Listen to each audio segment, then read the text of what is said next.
On vous souhaite la bienvenue à ericlatour.com. Dans quelques instants, on vous parle d'un nouveau site web, un répertoire des services dans la région du Haut-Richelieu-Rouville, et ça s'appelle assisto.ca. Mais d'abord, parlons de golf, puisqu'on est en fin de saison. Question de tracer le bilan de la saison 2015 du club de golf privé de Saint-Jean, qui est maintenant accessible au public depuis 3 ans. Et on a fait d'importantes modifications pour sauver les meubles. Est-ce que ça a fonctionné? Réponse après ceci.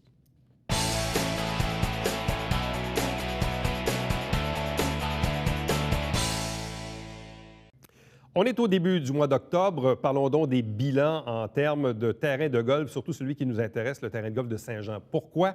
Parce que nous, ici même à l'émission, le printemps dernier, on avait fait une émission là-dessus sur le sujet et on parlait un peu que c'était, non, peut-être pas la dernière chance, mais pas loin. Il y avait eu certaines difficultés financières. Il y avait des nouvelles stratégies qui avaient été mises en place pour l'été 2015. Donc, question de savoir finalement si ça a porté fruit. Deux invités pour en parler. Le directeur général du club de golf Saint-Jean, Robert Lancio. Bonsoir. Bonsoir. Accompagné de son président, Marcel Racine. Bonsoir et bienvenue. Bonsoir. Ça a-tu marché? Ça a été merveilleux. On a eu une vraie belle saison. Écoute, on a eu de différentes promotions, dont la première promotion, c'était la promotion découverte. Je l'ai appelée promotion découverte parce que je voulais que les gens de Saint-Jean sachent qu'ils pouvaient venir jouer au golf à Saint-Jean sur un terrain qui était privé autrefois. Alors, je peux te dire que c'était très, très satisfaisant. On a eu un achalandage extraordinaire tout l'été. On a eu des prix aussi qui ont été bons pour stimuler justement les gens de Saint-Jean à venir jouer au golf à Saint-Jean. Bon, entre autres, moi-même, comme joueur de golf, j'y suis allé beaucoup plus souvent cette année, entre autres, surtout l'après-midi, où vous aviez une grille de prix là, à partir de 14, 15 ou 16 heures ou 17 heures. Là, il y avait comme une gradation au niveau des prix. Au mois de juillet, il fait clair jusqu'à 20 heures, 21 heures facilement. Donc, on peut jouer. Et il y avait le forfait de 13 trous aussi. Exactement. Puis le forfait à 2 heures, c'était 29,95 avec la voiturette. Ouais. C'était vraiment un bon marché. Puis c'était très, très... Il y a eu un très grand succès là-dessus aussi. Et la formule du 13 trous, est-ce qu'elle a été populaire? Moi, je l'ai utilisée quelques fois, justement parce que... Parfois, un des reproches qu'on fait au golf, c'est la longueur, le temps que ça prend à jouer une partie complète. Surtout la semaine, là, on a peut-être un peu moins de temps. Est-ce que ça a été populaire? C'est un peu marginal. Oui, plus marginal? Oui, c'est un peu plus marginal. Je te dirais qu'il y a peut-être seulement 3-4 des gens qui utilisent ce forfait-là. Bon, est-ce que le président est content du bilan financier? Ah ben oui, certainement. C'est sûr qu'au départ, nos attentes, on était 2 nouveaux. Oui, finalement, parce qu'on est rentré. Tu te souviens, la première journée, dans le bureau, là? Vous vous êtes regardés tous les deux, vous vous êtes dit, bon, qu'est-ce qu'on fait? Oui, c'est ça. Il ne restait plus de personnel administratif, puis en tout cas, on a commencé, puis je pense que le plan d'action de Robert pour stimuler la vente de droits de jeu, là, stimuler aussi le public, c'est la 3e année que le terrain est ouvert au public. Je pense que les idées de marketing, toutes les petites promotions aussi qui ont été faites, les courriels pour aller relancer des joueurs qui étaient déjà venus. Oui, je recevais vos courriels à chaque semaine. Oui, c'est ça. Puis pour les événements aussi, on a eu plusieurs événements. Robert pourra peut-être en parler si vous voulez en discuter, mais on est allé chercher plusieurs tournois parce qu'on sait que ça aussi, c'est important au niveau des revenus. Mais non, ça a été une super belle année. C'est sûr qu'au mois de mai, la température a commencé tranquillement, mais si on regarde ce qu'on a eu au mois de septembre... Là, ça a compensé pour le mois de mai. Ah oui, ça a compensé. Bon, si je me rappelle, quand on s'était vu au printemps, c'était un peu de dire, c'était un peu la dernière chance, là, parce qu'on le sait, le terrain a passé proche à 2 reprises d'être vendu, c'était pas le cas, puis c'est compliqué que le dézonage et tout ça, mais en même temps, je me mets à la place des membres, à un moment donné, tu viens tanner de mettre la main dans ta poche à tous les ans pour compenser le déficit. Quand on s'était vu, on avait dit quoi? Bon, on avait fermé la boutique, le terrain de pratique, le DG avait coupé son salaire de moitié, on avait ouvert le restaurant, je pense, de 6 à 14, quelque chose comme ça. La grille de prix dont on a parlé, les différents événements. Est-ce qu'on est capable aujourd'hui de chiffrer en nombre ou en pourcentage l'augmentation de l'achalandage? Est-ce que vous êtes capable de le mesurer par rapport à 2014? Il y avait un budget qui avait été fait au printemps. Et puis, le 27 septembre dernier, lorsqu'on a eu le dernier conseil d'administration, on était rendu à 102 des prévisions qu'on avait faites. Ah, Donc, octobre est déjà, là, ça va être du grévé, comme on peut dire, là. Puis, il y a une autre chose que je dois souligner, c'est que toute la stratégie marketing, puis la stratégie aussi de recevoir les gens a changé. Le DG, autrefois, il ne le voyait presque pas. Il était dans son bureau en haut, puis il était en habit et en cravate, puis il ne bougeait pas de là. Je ne veux pas Non, mais les c'est correct. mépriser, mais c'était comme ça. C'était ça la culture du temps. C'était ça la culture du temps. Moi, mon bureau était près des gens, près du public, et puis je donnais des fois le mauvais exemple. J'avais mon gilet à l'extérieur des pantalons. Vous savez, autrefois, on ne pouvait pas jouer à Saint-Jean avec le gilet à l'extérieur du pantalon. Donc, j'ai poussé ça un peu, vous savez, un peu à l'extrême pour que les gens se sentent à l'aise. Puis quand je pouvais me lever de mon bureau pour aller jaser avec les gens puis leur dire qu'ils étaient les bienvenus au club de golf de Saint-Jean, je pense que ça fait beaucoup de différence avec ce qui se passait dans le passé. Donc, M. Racine, si je comprends la logique de ce que Robert Lanceau dit, en regard du budget qui avait été prévu pour 2015, si on a dépassé donc à plus de 100 puis qu'octobre, finalement, ça va être comme un boni de fin d'année, c'est donc dire que la saison 2015 aura été rentable, voire même légèrement profitable? Peut-être pas rentable parce qu'on avait quand même des premiers mois. C'est vrai. Les dépenses avaient déjà été engagées. Oui, de janvier, au disons. moment où on est rentré. C'est-à-dire le 31 octobre. OK, votre année fiscale, c'est le 31 L'année octobre. fiscale, c'est le 31 octobre. OK, ça veut dire que de novembre à mai, il y avait eu quand même un exercice avant votre arrivée, là, Exactement. Exact. que vous traînez, là, forcément. Oui, Exact. exactement. Mais pour les mois où on a été sur place, on est Et là, quand vous allez définitivement fermer rentable. le prochain, quand vous allez fermer le fiscal 2015 au 31 octobre, C'est presque équilibré. Hein? ah oui. Oui. Oui, Ouais. Ah oui, c'est tout un redressement. Tout un virement. redressement. Moi, Au le niveau message des aussi que j'ai vu, parce que les gens me questionnaient, ils me disaient, ouais, là, est-ce que ça a l'air qu'ils vont opérer en 2016, mais c'est pas sûr qu'ils vont être là en 2017. Vous savez, un peu, des fois, les gens n'ont pas défaitistes, mais bon, un peu négatifs. Là, dans le fond, ce que je comprends, c'est qu'avec le succès que vous avez connu pour 2015, et là, votre nouvelle année fiscale qui va commencer au 1er novembre 2015 jusqu'à 2016, donc le club de golf va être encore en opération l'été prochain. C'est certain. Ça, c'est sûr. C'est sûr. Et je crois pour plusieurs années encore. Bon, ça, c'est l'autre question, parce que je me rappelle quand il y a eu les 2 votes sur la vente de terrain, les membres avaient dit, nous autres, dans le fond, on veut que ça reste. Donc, il y avait une volonté de la part de vos membres de dire, nous autres, ce qu'on veut, c'est, oui, on aime ça jouer ici, puis on veut que ça reste. Donc, est-ce que la volonté des membres, c'est encore de continuer l'opération golf? Je pense que oui. Parce que là, il faut dire que les membres qui restent, maintenant, on a 151 membres actionnaires. C'est le noyau dur, là, tu sais. Eux autres, là, ils aiment leur terrain, puis c'est sûr que si tu as à chaque année un 2500, 3000 à débourser à la fin de l'année par-dessus ta cotisation, bien, là, c'est sûr que ça t'enlève un petit peu le goût de continuer. Mais il reste que ces gens-là, on est avant tout des joueurs de golf. Tu sais, le CA, puis Robert, d'ailleurs, c'est un excellent joueur de golf. On a eu la chance de jouer ensemble. Mais on est avant tout des joueurs de golf, puis on se consacre à notre terrain, justement, pour le faire fonctionner.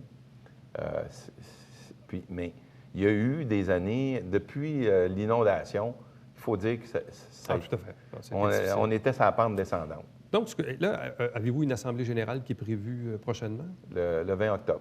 20 octobre. Le 20 octobre. L'assemblée qu'on avait promis au mois de septembre, on l'a retardé le 20 octobre. Donc là, vous allez dresser le bilan de 2015. C'est une soirée d'information. Information. OK, qu'on donne aux actionnaires. Prévision budgétaire pour 2016. Exactement. Et là, à partir du moment où vous allez opérer le terrain sur 12 mois et non pas 6 mois, là, comme à peu près, je présume que si vous avez réussi le tour de force de ramener ça rentable, malgré les premiers mois où vous n'étiez pas là, si je fais la projection, c'est donc dire que 2016 se dirige pour être profitable. Oui. Probablement. Probablement. Probablement. Il y a un phénomène qui est difficile à quantifier à ce moment-ci, c'est le phénomène du bénévolat. Parce que cette année, je peux vous dire qu'il y a des salaires réguliers qu'on a économisés à cause du bénévolat. L'an prochain, est-ce qu'on va pouvoir continuer avec la même formule? Ouais. Je pense que oui, en partie. Sauf que, tu sais, des gens qui étaient à temps plein pour le club de golf, là, Ils rentraient le matin. C'est sûr que l'après-midi... Avez-vous compté le nombre d'heures de bénévolat qui a été fait cette année? On ne l'a pas compté. Considérable. Ah oui. Considérable. Ça a une valeur, ça. Oui, ça a une très grande valeur. Ouais. C'est ça, il ne faut pas que je passe pour le bon Dieu, là, que j'ai sauvé le club de golf, là, parce qu'il y a eu j'ai été épaulé par plusieurs actionnaires. Il y a eu des gens qui ont travaillé au niveau de l'administration, il y a des gens qui ont travaillé au terrain même, il y a des femmes qui ont posé qui ont cultivé les fleurs, qui ont tout désherbé toute la saison. Il y a eu du bénévolat comme ça se peut pas. 32 bénévoles. 32 bénévoles? Oui, dans l'année. Sur 150, c'est 20 Il y en a eu plus que ça, parce qu'il y en a qui ont participé, mais je parle impliqués, là, de façon... Parce que je me mets dans la peau, tu sais, ce qu'on s'était dit au printemps, c'est parce qu'à un moment donné, l'actionnaire, c'est bien le fun de payer ta cotisation au début, mais si en plus, à la fin de l'année, il faut que tu en rajoutes pour combler le déficit, ça, c'est un peu dommage. Sauf qu'à partir du moment où si on ramène l'opération de façon rentable, puis que la volonté, c'est de garder le terrain de golf de Saint-Jean va rester le terrain de golf de Saint-Jean pour plusieurs années encore. Donc, il n'y a plus vraiment de motivation à vouloir le vendre en tout ou en partie. Il y a peut-être le fait qu'il y a une dette assez importante. Mais ça, c'était mon autre question, la dette accumulée. Il y a une dette qui est assez importante, puis on est chanceux aussi cette année pour ça. La banque ne demande pas, si vous voulez, de paiement sur le capital. On paie seulement des intérêts. Ah oui. Alors, ça aide aussi le club de golf pour ça. Mais c'est sûr écoutez, on a rencontré quand même la ville, le maire, le conseiller municipal, les fonctionnaires aussi de la ville, puis ils sont tous favorables, puis ils sont tous disposés à aider le club de golf de différentes façons. Pas monétairement, mais lorsqu'on va avoir des besoins, entre autres peut-être pour certaines parties qui pourraient être dézonées, on a l'impression, en tout cas, que la ville peut donner un coup de main. La dette, si je ne me trompe pas, c'était quoi, 2 millions, c'est ça? Bien, on parle d'1 750 000 de marge de crédit, plus après ça des emprunts qui sont sur les machineries puis sur les voiturettes. En terminant, M. Racine, est-ce que quand même le conseil pourrait être tenté de peut-être vendre une partie, donc quelques trous, peut-être la partie qui longe le boulevard du Cimière, qui est peut-être la plus propice au développement domiciliaire, là, parce que l'autre côté, à cause des inondations, malheureusement, on peut pas, ça ne peut pas être développé. Est-ce que le conseil pourrait être tenté de peut-être vendre 2, 3, 4 ou 5 trous pour se renflouer aussi, puis peut-être assurer une meilleure pérennité financière pour l'avenir du terrain? Présentement, c'est à l'étude. Il y a eu plusieurs rencontres avec la Ville, comme Robert mentionnait. On est en train de regarder différents scénarios, mais pour l'instant, on ne peut pas rien dévoiler parce que il n'y a rien de... Mais ça pourrait être... ça fait partie des hypothèses de travail. Oui. Ça pourrait, il va rester qu'on va quand même jouer 18 trous. Oui, ça va demeurer, toujours. 18 trous. Oui. On va toujours jouer 18 trous. Ça ne sera pas amputé là, de 4, 5, 7 trous. Là. Ça va rester 18 trous. Vous allez être obligé de donner une augmentation de salaire, non? Sûrement. Ben, j'espère. Sûrement. Est-ce que vous êtes là encore pour un certain temps? Écoutez, j'avais donné mon accord pour cette année, puis je voulais partir parce que, écoutez, j'ai trouvé ça difficile quand même. Hein? Je suis parti de loin, là. Je suis à la retraite, puis j'ai donné des heures cette année, de 6 heures des fois le matin à 9 heures le soir, parce qu'il y avait des réunions à tout moment. J'ai trouvé ça très difficile.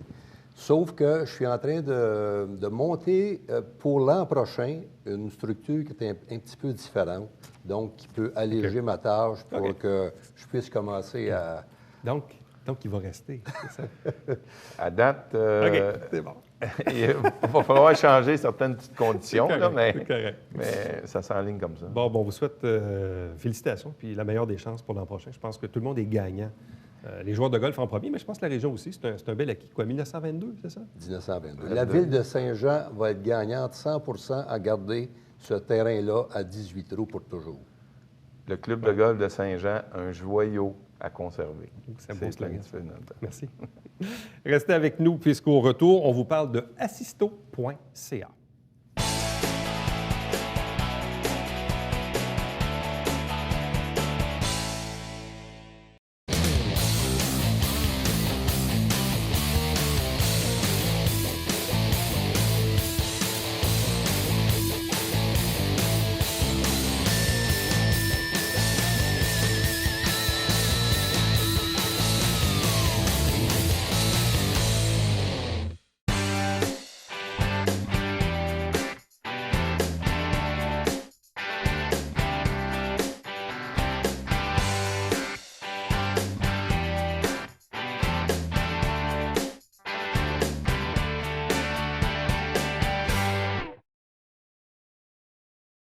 Vous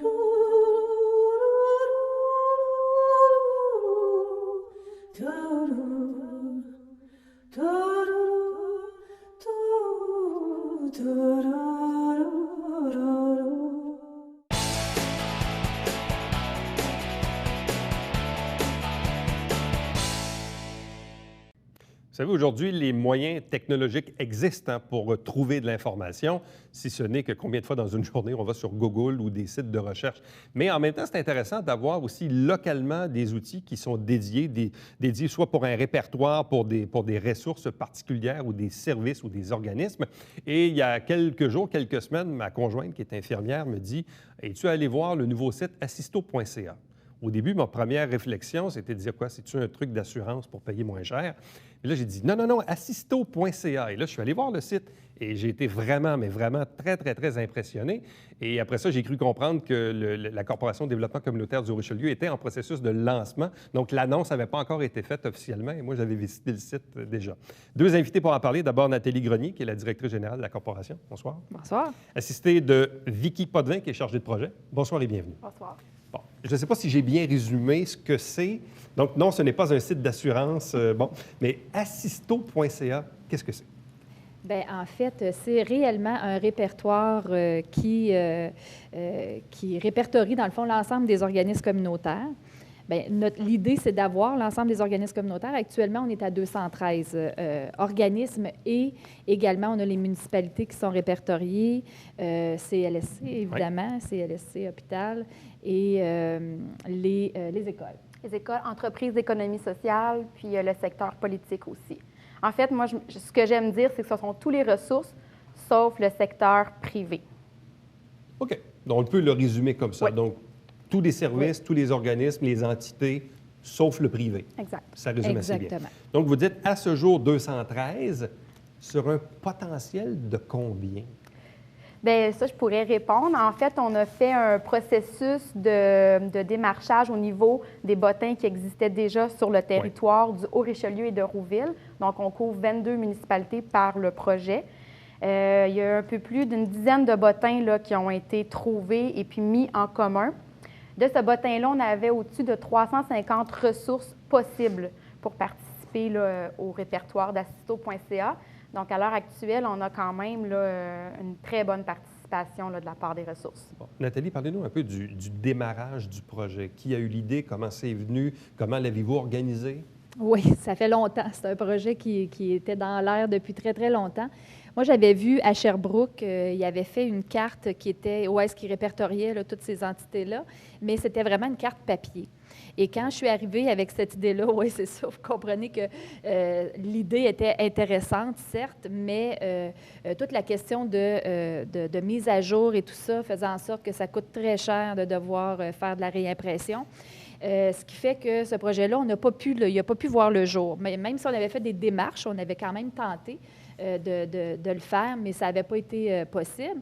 Puis est arrivé le PAR6, là, qui est le plan de lutte, le deuxième plan de lutte à la pauvreté du gouvernement, où est-ce qu'on demandait des projets concertés dans le milieu.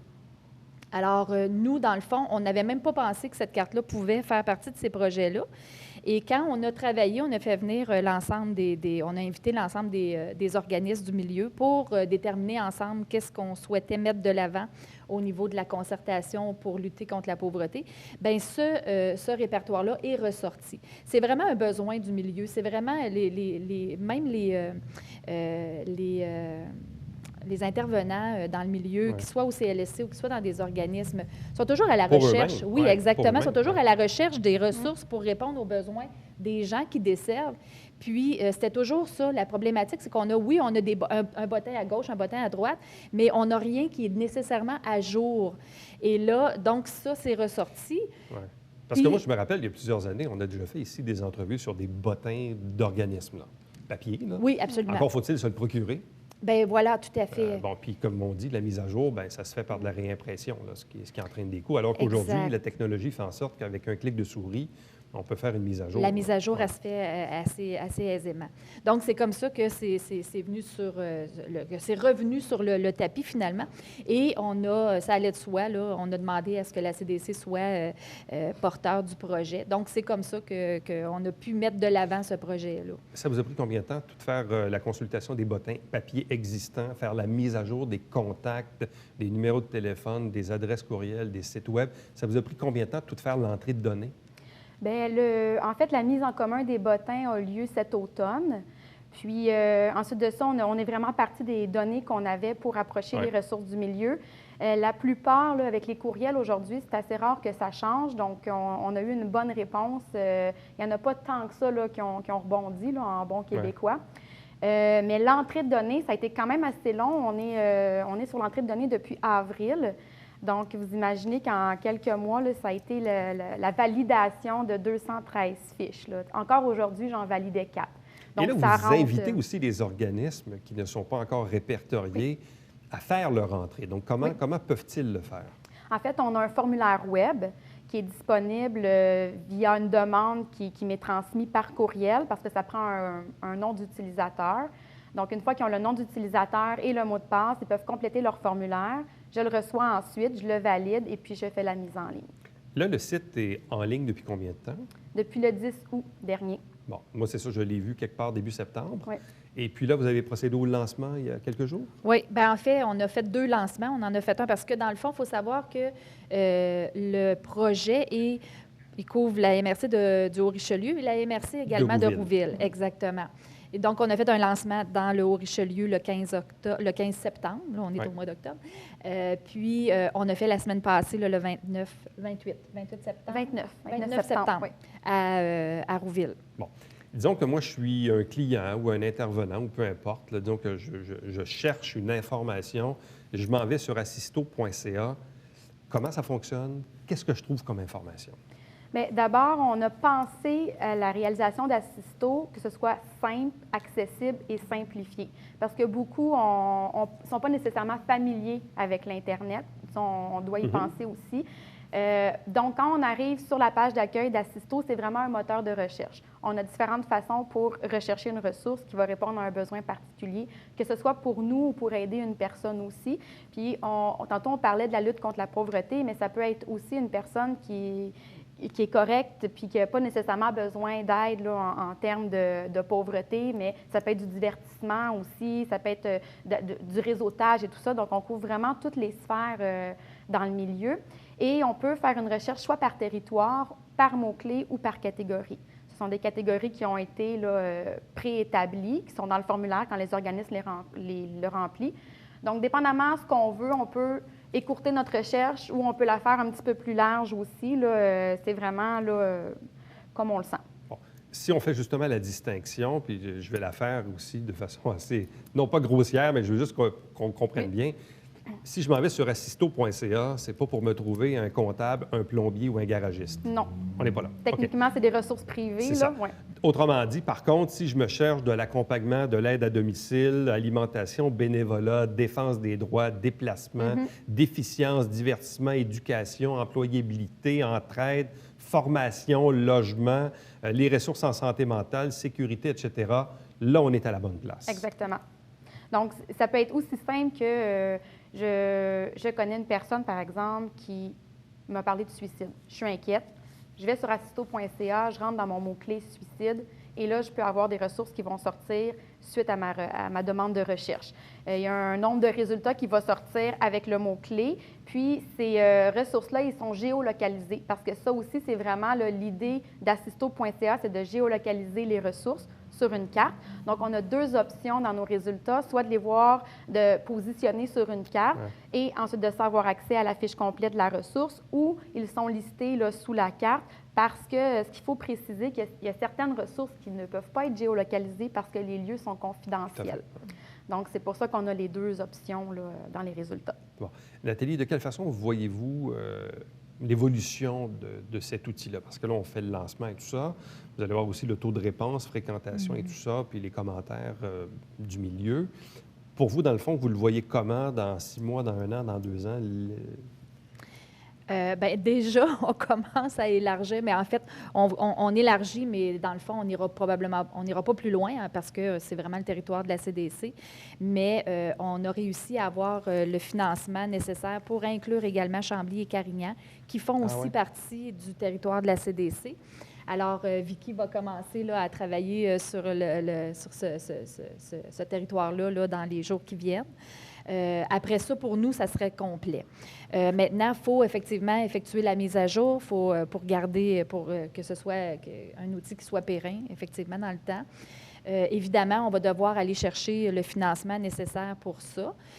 En même temps, ça, c'est quelque chose sur lequel Vicky va travailler aussi là, également là, dans les jours qui viennent, voir c'est quoi le besoin exact pour la mise à jour, parce que on a quand même, le site est quand même bien fait en ce sens que si des gens voient qu'ils ont fait une recherche et ils ont tenté de communiquer avec l'organisme et que le numéro de téléphone n'est pas bon, le courriel n'est pas bon, ils peuvent signaler qu'il y a une erreur dans la fiche.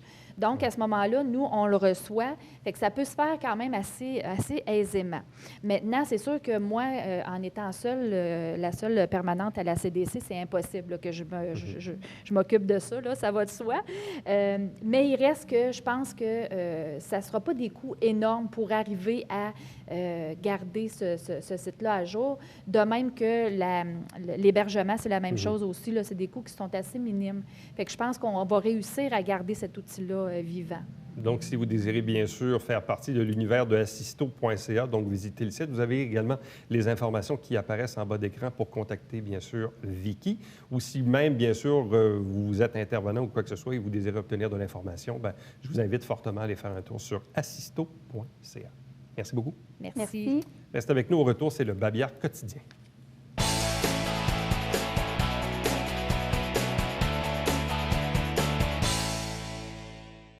À l'occasion du congé férié de l'Action de grâce, Compost au Richelieu vous rappelle qu'il n'y a aucune modification à la collecte des ordures ou de recyclage selon les endroits où vous habitez. À chaque semaine, on vous présente des extraits du conseil municipal via l'émission Saint-Jean-sur-Richelieu. Vous avez la grille horaire à l'écran. Ne manquez pas aussi le télébingo tous les dimanches matins, 9h30 en direct, avec 3 500 $ en prix. La carte pleine est à 2 000. Il y a environ une trentaine de dépositaires dans le territoire au Richelieu-Rouville pour acheter vos livrets un petit peu partout. Pour avoir la liste, vous visitez le site Internet de la télé, tvhr9.com. Voici les coordonnées de la télé. Si vous désirez me joindre directement par courriel, c'est plus facile et plus rapide. Éric Latour en un mot, à commercial tvhr9.com. Visitez le site Internet pour revoir les entrevues. Également, nous suivre et nous aimer sur Facebook et sur Twitter. Et l'émission que vous regardez est diffusée à tous les jours de la semaine et entre autres en rappel le dimanche à compter de 16h. Notre prochain rendez-vous d'ériclatour.com, c'est demain. Bye bye.